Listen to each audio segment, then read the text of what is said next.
Енергетски колапс им се заканува на општините и јавните предпријатија, а енормните цени на струјата нема да можат да ги издржат и во прашање доаѓаат многу важни проекти, изјави председателката на ЗЕЛС Данела Арсовска.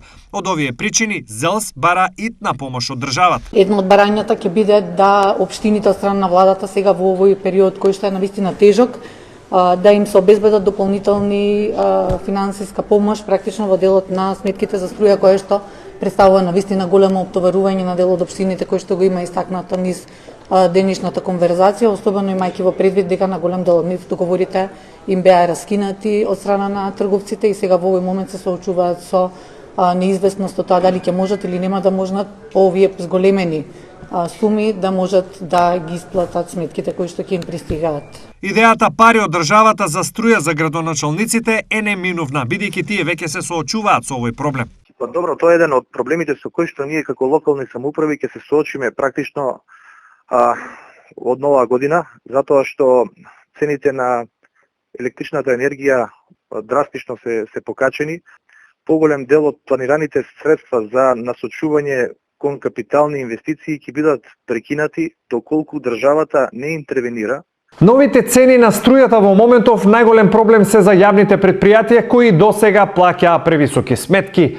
Од сега тие ќе бидат астрономски и нелогични во однос на приходите на предпријатијата. Така, например, во моментов Штипски ИСАР месечно за струја плаќа околу 66.000 евра.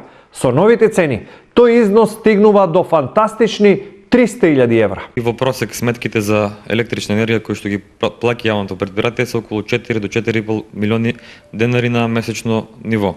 Проблем е тоа што добавувачот од 1 јануари фактички го раскинува договорот со сите големи потрошувачи на електрична енергија и јавното предпријатие ќе мора да излезе на отворен пазар додека спроведе нова постапка за електрична енергија. Ќе се соочиме со проблем тие сметки да бидат на отворен пазар и по 15-20 милиони.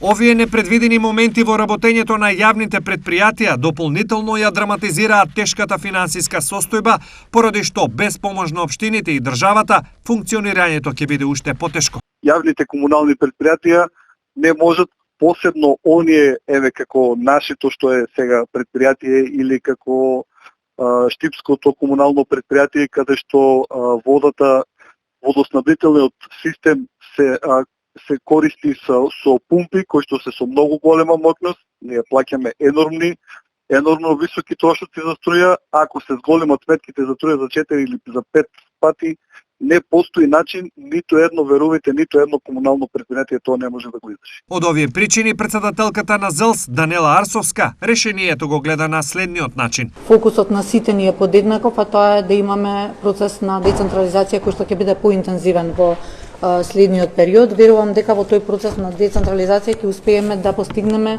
и поскоро пренесување на зголемен број на надлежностите од централната на локалната власт, поголема фискална независност на самите општини, на самата локална самоуправа.